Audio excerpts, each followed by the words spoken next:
अडचणी संदर्भात किंवा ह्या पुरात ज्या ज्या काही नुकसानी झाल्या त्याला दिलासा देण्याच्या संदर्भात चर्चा पूर्ण वेळ त्या ठिकाणी झाली. मुख्यमंत्री, दोन्ही उपमुख्यमंत्री आणि सर्व जे मंत्रिमंडळ होतं त्यांनी सगळ्या प्रकारची विभाग वाईज त्या ठिकाणी माहिती दिली. अधिकाऱ्यांनी खूप चांगल्या पद्धतीची माहिती संकलन केलेली आहे आणि त्या पद्धतीने त्याचा शेतकऱ्याच्या पाठीमागं सरकार हे 100% भक्कमपणे उभं आहे. त्याच्यामुळं शेतकरी बांधवांना मी एक विनंती करेन की कोणीही नाउमेद न होता निश्चित सरकार हे आपल्या पाठीशी आहे असं म्हणून त्या ठिकाणी आलेल्या संकटावर मात करण्याची गरज आहे अशी माझी विनंती आहे.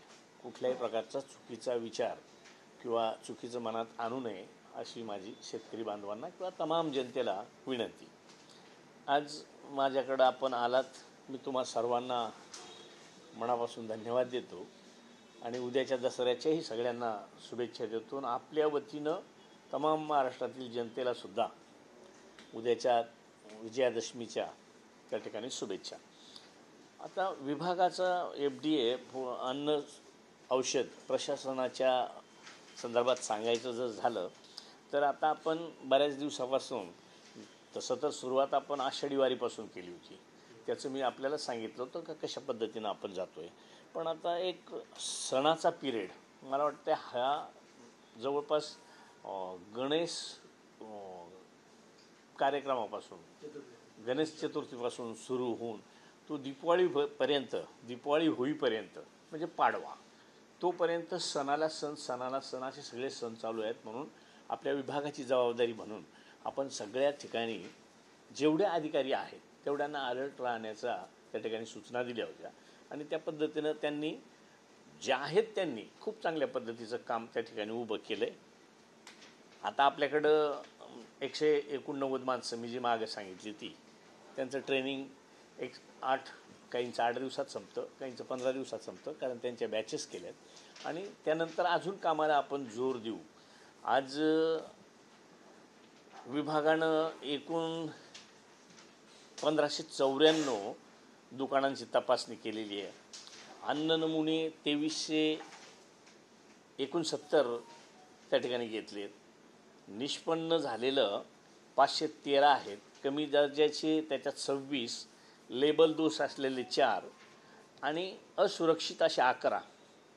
एकूण अहवाल प्राप्त 554, निलंबित नमुने 1815. आता मध्यंतरी आपण मोठमोठ्या शहरांमध्ये जनजागृती असे कार्यशाळा घेतली होती. छोटे टपरीधारक आहेत किंवा टपऱ्यांवर जे समजा जे वस्तू विकतात, मग भजी असतील, पाव असतील, त्यांना कशा पद्धतीनं काळजी घ्यावी अशा पद्धतीची कार्यशाळा घेऊन त्यांना सूचना केल्या होत्या. अन्न पदार्थाचे घेण्यात आलेले नमुने एकूण दुधाचे आहेत 227. खवा मोठ्या प्रमाणात आता दिवाळी किंवा गोडधड ह्या सणांच्या काळात म्हणून खव्याचे काही नमुने आपण घेतलेत, ते जवळपास 130 घेतलेत. तूप 171, खाद्यतेल 357, मिठाई 658, सुकामेवा 53, चॉकलेट 31 आणि इतर 742 असे मोठ्या प्रमाणात त्या ठिकाणी नमुने घेतलेत. थोडासा अडचण आहे आपल्याला रिपोर्ट येण्याच्या संदर्भातला सगळ्याच अडचणीतून, तरीही बऱ्यापैकी त्या ठिकाणी त्याचे नमुन्यांचं विश्लेषण त्या ठिकाणी झालं आहे.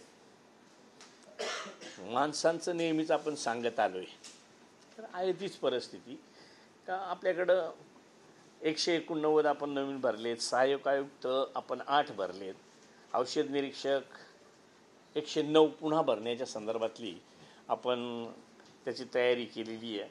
पदोन्नती काही लोकांना बऱ्याच वर्षापासून पदोन्नती नव्हती, तर सहाय्यक आयुक्तांना 4 लोकांना आणि सहाय्यक आयुक्त औषध यांना 4 लोकांना, औषध निरीक्षकांना 36 लोकांना त्यांनाही त्या ठिकाणी प्रमोशन देऊन त्यांच्या पोस्टिंग दिल्यात. असं सगळं एकूण डिपार्टमेंटचं सध्याचं सुरू आहे. प्रयोगशाळेंच्या बांधकामाचं नाशिकची प्रयोगशाळा बळकटीकरणासाठी 23 कोटी रुपये लागतात. तर त्याही दृष्टीनं काल चर्चा केली, आदरणीय दादांबरोबर तशी बैठक घेतली होती.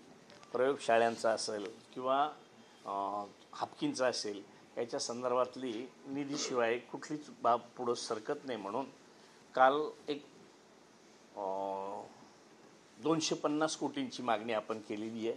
25 कोटी तात्काळ त्या ठिकाणी त्यांना मंजुरी करून दिलेत आणि 250 कोटीत मग वेगवेगळे विषय आहेत. त्याच्यात काही इमारतींची बांधकामं आहेत, लॅबचे बांधकामं आहेत, ते करण्याच्यासाठीचा प्रयत्न सुरू आहे.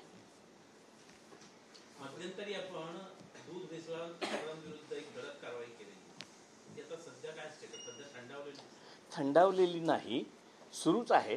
पण त्यावेळेला एक ती मोहीमच म्हणून तर अजूनही एक कल्पना आहे का ह्याच सीझनमध्ये आता आपल्याला का होईना एक 2-4 ठिकाणी का होईना तो प्रयोग करावा लागेल, कारण त्याचा लगेच परिणाम हा जाणवतो. म्हणून त्याचं तशा पद्धतीने करू आपण. अधिकाऱ्यांना तशा सूचना दिल्या.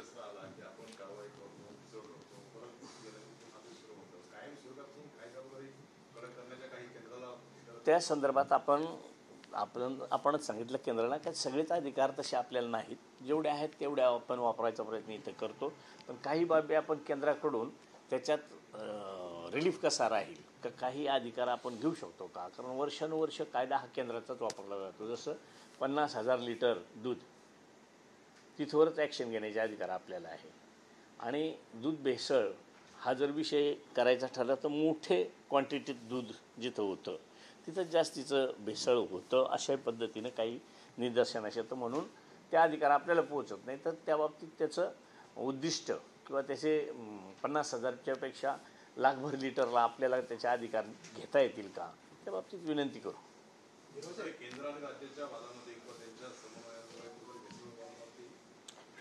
नाही, तसंही म्हणता येणार नाही. वाद केंद्राचा आणि राज्याचा वाद आहे असंही नाही.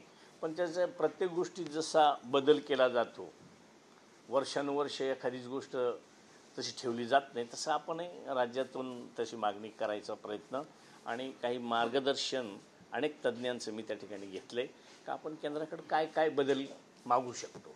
साहेब, दिवाळी आता आलेली जवळ आलेली, विशेषतः दिवाळीला जास्त तेल आणि तूप हा जे पदार्थ याचे जास्त परिणाम जास्त होतो. खवा आहे, तूप आहे, म्हणजे तुमच्या ज्या मोहीम जी आहे तुम्ही मोहीम ती कशी राबवणार तुम्ही, त्यामुळे ती कशी कारवाई करायची कार्यवाही म्हणजे एवढा मुंबई बघा किंवा राज्यामध्ये तुझा स्टाफ खूप कमी दिसतोय एवढ्या मोठ्या मुंबई राज्यात ही दिवाळी मोठी असणार आहे, कारवाई नाही. तसे मग प्रत्येक विभाग वाईज जे अधिकारी आहेत मग आपण असं कॅम्पिंग करून एकत्र अधिकारी करून काही प्रबोधनही करू शकतो. काही ठिकाणी त्याच्या अचानक धाडी वगैरे टाकू नये, त्याच्यात बदल करण्याचा प्रयत्न त्या ठिकाणी करू. चालू आहे तसं. आपण नमुने घेतो, प्रयोगशाळेत पाठवतो, त्याचा अहवाल यायला परत आपल्याकडे स्टाफ कमी, याच्यामध्ये बराच वेळ जातो. त्याचं मोबाईल किट किंवा असं काय मुव्हेबल किट तुम्ही अवेलेबल करून देणार का तुमच्या? असं खूप चांगल्या यंत्रणा नव्या आल्या, परंतु त्या खरेदी करणं किंवा त्याच्यासाठी लागणारा निधी, आणि म्हणूनच कालच दादांनी सांगितलं का तुमच्या विभागाला बजेटमध्ये आता जे आम्ही मागणी केली होती त्याचं देणार, पण अजूनही तुम्हाला काही लागणार असेल तर टप्प्याटप्प्याने त्या ठिकाणी निधी देण्याच्या बाबतीत ते आश्वासित केलं.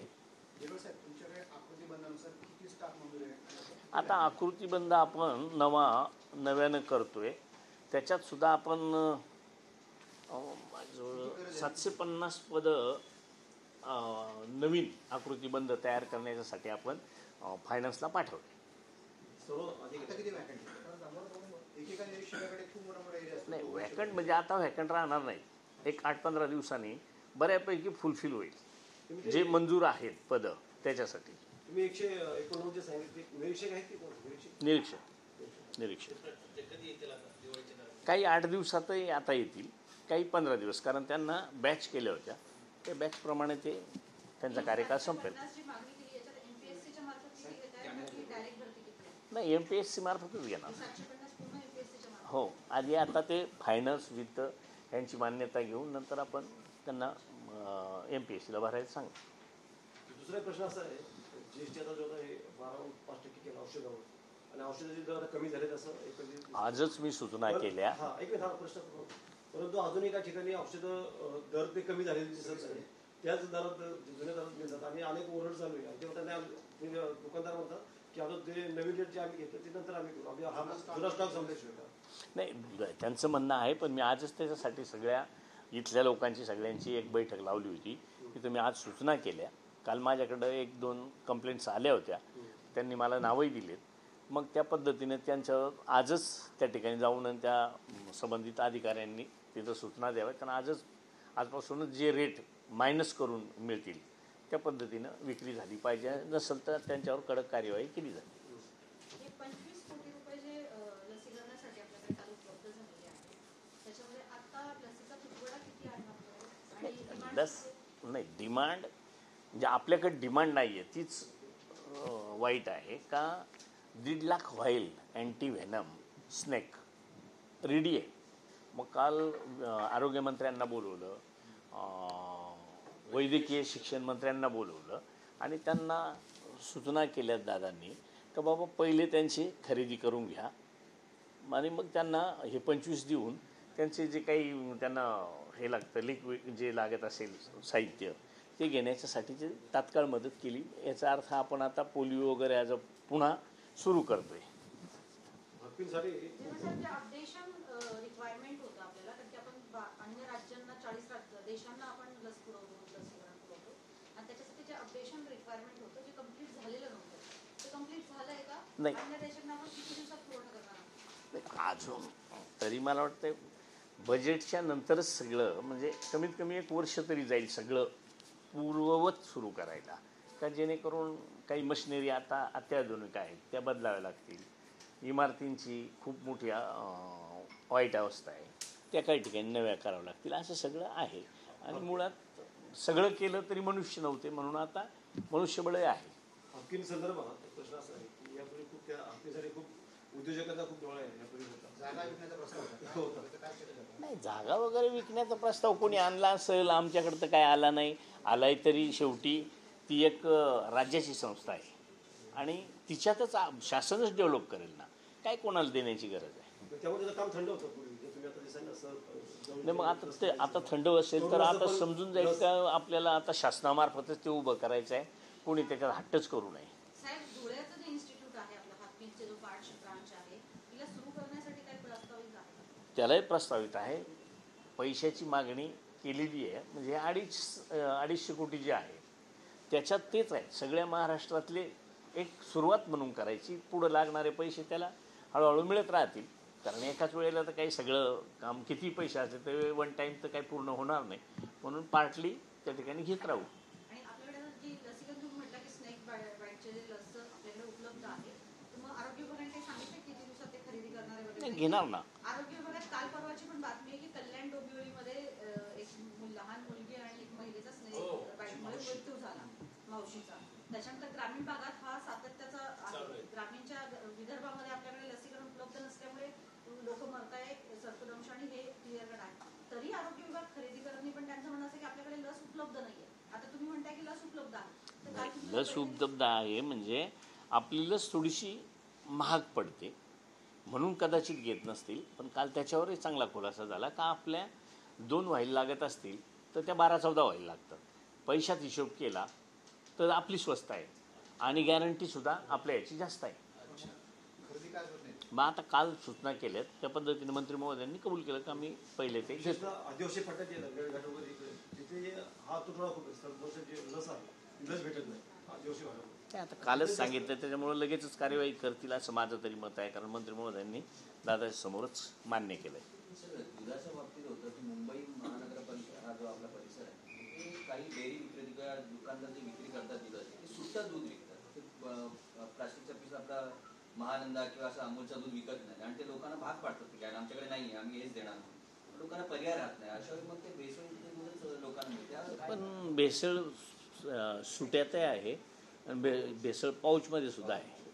हा दोन्ही प्रकार पाहिला आहे. म्हणजे आता भेसळ जिथं निर्माण होतं किंवा जिथं कलेक्शन होतं तिथंच ते पहिलं रोखावं लागेल, त्याच्याशिवाय त्याला पर्याय नाही आहे दुसरा. असं सुट्टं दूध रोखणार का तुम्ही? कारण मग ते नाही, पकडलं पण जाणार नाही. सुटं आणि पॅक करून विकलं तर मी तेच म्हणतो का पॅकमध्ये सुद्धा भेसळ आहे. मध्यंतरी आपण पाऊच अशा कोणकोणत्या कंपन्या पॅक ज्या तुम्हाला ज्या आढळल्या? मध्यंतरी आता मला लगेच कंपन्या सगळ्या सांगता येणार नाही, कारण ती 98 का काहीतरी आपण टँकर चेक केले होते. त्यावेळेला अनेक कंपन्यांचे होते ते, त्याची मी माहिती दिली पाहिजे तर आपल्याला. सर दुसरा एक प्रश्न, आपण सगळ्यांनी ठरवलं तर होईल. कारण रात्री आम्ही असेच बसलो होतो, तसं चर्चा होती. ती कार्यकर्ते होते, ग्रामीणचे होते. ते म्हणत होते लोकांना असं का नाही वाटत का मी भेसळ करतो आणि माझ्याच मुलांना घालतो, असं नाही का? का ते काय त्यांच्यासाठी वेगळं करत असतील असं काही आहे का? समजा ते दुधातलं भेसळ, कदाचित दूध त्यांचा निर्भेळ घरी वापरत असतील, पण त्याच दुधापासून बनवलेला खावा तो भेसळच. त्याच्यापासूनच बनवलेले स्वीट ते भेसळच. म्हणजे ते खातातच ना. सगळेच पदार्थ तर काही घरी नसतील बनवत. म्हणून माझी विनंती आहे, आतापर्यंत झाला असेल, भरपूर लोकांनी प्रयत्न केला आहे, माझी तर विनंतीच राहील का आपण हे पाप करतो ते आपल्या हातून होऊ नये. पैसा ह्या हाताने त्या हाताने कसाही का होईना पण कष्टाचं फळ मिळतच असेल, फक्त ते मर्यादेत ठेवावं किंवा निर्भेळ द्यावं, तशी मिळतील ना. दुसरा प्रश्न वेगळा आहे माझा. गेले काही दिवसापासून महाराष्ट्र आंदोलन चालू आहे. विशेषतः धनगर समाजामध्ये काही समाज मागणी करतात की आम्हाला त्या समाजामध्ये समाविष्ट करा, परंतु आदिवासी समाज अजून जे नेते ते अजून त्याला विरोध करत नाही की बाबा हे असं करू नये. विरोध सुरू झाले ना. आता काहीतरी 1-2-3 विदर्भातच मोर्चे झाले. मध्यंतरी केराम साहेबांनी वगैरे त्यांचं नेतृत्व केलं. आता यवतमाळला 10 तारखेला का 6 तारखेला आहे असं राज्यात. आता नाशिकला त्या दिवशी एक पंचायत झाली का पूर्ण जिल्हा नाही तर धुळ्यातले होते, नंदुरबारमधले होते का एक जी ग्रामसभा आहे त्या ग्रामसभेने ते ठराव केलेत. वेगवेगळे 5-7 विषय आहेत, त्याच्यात हाही विषय आहे. त्याच्यामुळं निव्वळ कोणीतरी एखादा मागणी करतं आणि त्याला 100% विरोधच करत राहण्यापेक्षा कायदेशीर बाबीसुद्धा तपासायचं काम, अभ्यासाचं काम चालू आहे. माननीय मुख्यमंत्री असं म्हणाले की ते अनुकूल आहेत धनगर समाजाला एस टीमध्ये घेण्यासाठी. तर तुम्ही म्हणता की कोणी मागणी करून असं म्हणजे सुद्धा मुख्यमंत्री म्हणे की आम्ही अनुकूल आहोत धनगर समाजाला.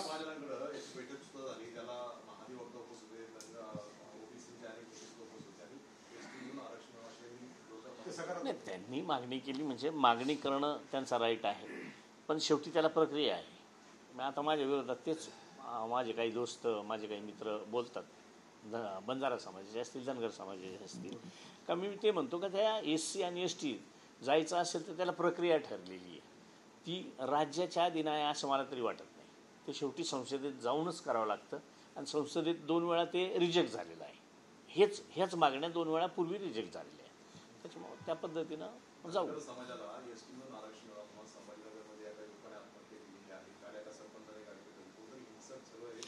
असं माझी तरी सगळ्यांना विनंती आहे. घटनेनं सगळ्यांना अधिकार दिलेत, मागायचं आहे. जर खरं अतिक्रमण होत असेल तर त्याला विरोध करणं किंवा त्याला बाजू मांडणं हाही त्याचा समोरच्याचा अधिकार आहे. पण एखादी आत्महत्या करून आणि हे प्रश्न काय मार्गी लागतील असं नाही म्हणून स्वतः त्याच्या कुटुंबाला त्याने मुकू नये अशी माझी विनंती. विचारही आणू नये म्हणा. ते जे नेते मंडळी यांना ते पटलं पाहिजे, त्या मुलांना भडकवतात वगैरे असं नाही. आता भडकवतात का मुलंच अभ्यास करून बोलतात काही सांगता येणार नाही ना. धन्यवाद. तुम्ही चहा पेले माझ चहा गेला